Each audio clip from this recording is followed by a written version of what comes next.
Hello students, welcome to my YouTube channel. तो हम करेंगे आज क्लास 6 की मैथ 3.4 एक्सरसाइज का क्वेश्चन 4 करेंगे। ठीक है, तो देखिए क्वेश्चन 4 में हमसे क्या कहा गया है।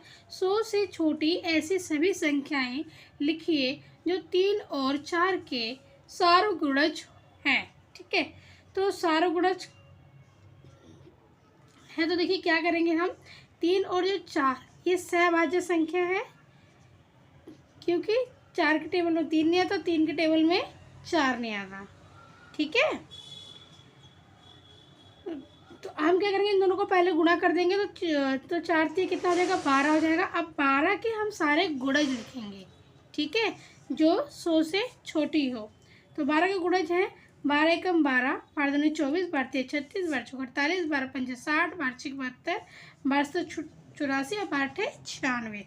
अब ये जो गुणज है ना हमारे, इनको आप 3 से भाग करोगे तो ये 3 से भी सारे भाग चले जाएंगे, और 4 से भाग करोगे इनको तो भी ये 4 से भाग चले जाएंगे।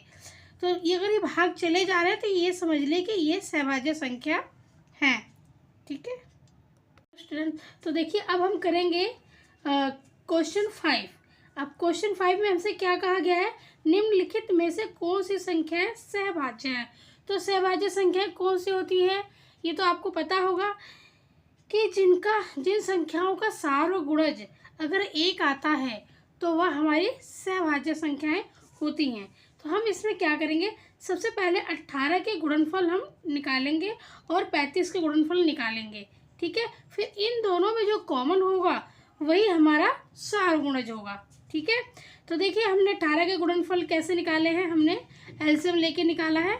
ठीक है, 2 निम 18, फिर 2 के टेबल में 9 नहीं आता है तो 3 तिक के 9, 3 एकम 3। इसी तरह हमने 35 के भी निकाल लिए हैं।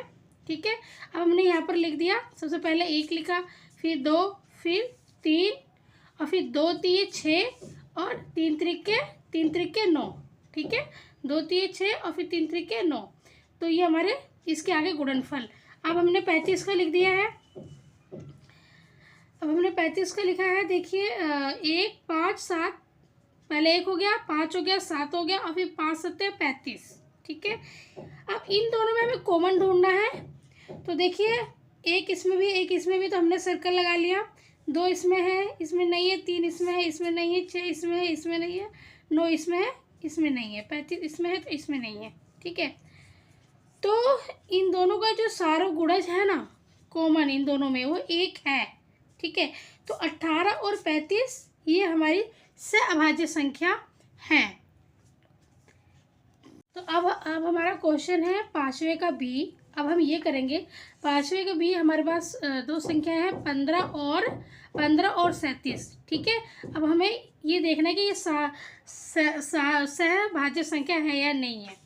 तो हम इनको भी ऐसे करेंगे, 15 के गुणनखंड निकालेंगे और फिर 37 का गुणनखंड निकालेंगे। गुणनखंड निकालना मैंने आपको बता ही दिया है कि कैसे ऐसे लेके गुणनखंड निकालते हैं। तो 15 के गुणनखंड होंगे 1 3 5 और 15। ठीक है, इनसे आप 15 को अगर भाग करते हो तो डिवाइड पूरा चला जाएगा। 1 और 15 तो होता ही होता है, 1 के टेबल में आप 1 को किसी से भाग करोगे तो चला ही जाएगा, और कोई भी संख्या अपने टेबल में तो आती है, तो ये 1 और 15 तो होगा ही होगा, और बीच की संख्या ये आपको निकालना पड़ेगा। ठीक है, तो इसी तरह 37 किसी भी टेबल में नहीं आता, तो ये अपने टेबल में एक तो आएगा ही आएगा 37, और 1 के टेबल में आएगा। तो जो इन दोनों का जो सार्वगुणज है ना, इन दोनों में जो कॉमन है वो 1 है हमारा। तो इन जो 35 और 37 का जो सार्वगुणज है, सार्वगुणज आएगा यहाँ पे, सॉरी यहाँ पे आएगा सार्वगुणज। जो सार्वगुणज है वो 1 है। ठीक है, 1 है। तो हम यहाँ पे लिखेंगे, इसलिए 15 और 37 का सार्वगुणज 1 है, इसलिए यह सहअभाज्य संख्या है। ठीक है, अब हम नेक्स्ट करेंगे सी, पार्ट सी है इसका। 30 और 415। ठीक है, 30 और 415 बता चुकी हूँ मैं आपको कि इनके हम गुणनखंड किस तरीके से निकालते हैं। आप इनका एलसीएम लेके गुणनखंड निकाल सकते हो। ठीक है, फॉर एग्जांपल के लिए मैंने देखिए यहाँ पर मैंने निकाल रखा है, 30 के मैंने गुणनखंड निकाले हैं। देखिए 2 3 5, 1 5 3 2, ठीक है। ओके, तो इसके देखिए पहले तो 1 हो गया, फिर 2 3 5 ही हो गया, फिर 3 दूनी 6 मैंने इसको गुणा कर दिया, फिर 5 दूनी 10 हो गया, 3 पंजे 15, ठीक है। और फिर ये अपने टेबल में तो आएगा ही आएगा, 30 के टेबल में 30 से कम 30, तो ये हमारा हो गया 30 के गुणनखंड। अब हमारा हो गया 415। 415 के भी ऐसे ही आप गुणनखंड निकालोगे, ठीक है। तो मैंने 415 को 5 से पहले डिवाइड किया, क्योंकि 2 3 4 से ये जा ही नहीं रहा है, ठीक है। तो 5 से क्या, तो 83 आया, फिर 83 किसी भी टेबल में नहीं है, तो 83 एक कम 83, तो इस 415 के जो गुणज है वो हो गया 1 5 83 और 415, ठीक है। तो इस तरीके से मैंने इसके गुणज लिख दिए हैं। 30 के गुणनखंड ये है और 415 के गुणनखंड ये है। तो चलो अब हम देखते हैं कि इनमें कॉमन क्या है। तो इसमें कॉमन है, 1 इसमें भी 1 इसमें भी है, ये कॉमन हो गया। 2 इसमें नहीं है, 3 इसमें नहीं है, 5 इसमें नहीं है, 6 इसमें नहीं है, 10 इसमें नहीं है, सॉरी 5 इसमें भी है और 5 इसमें भी है, 5 है और 1 है, ठीक है। ये दोनों हमारे कॉमन है।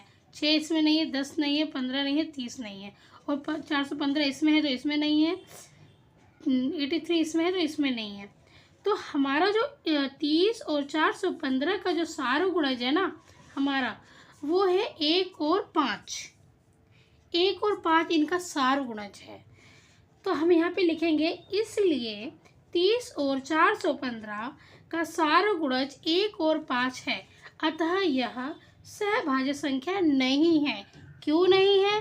क्योंकि इसमें 1 और 5 है, 5 भी है, जबकि सार गुणज संख्या जब 1 हो तभी वह सहभाज्य संख्या होगी। तो नेक्स्ट वीडियो में हम देखेंगे इसका अगला पार्ट, ठीक है। D E F next video में देखेंगे। धन्यवाद।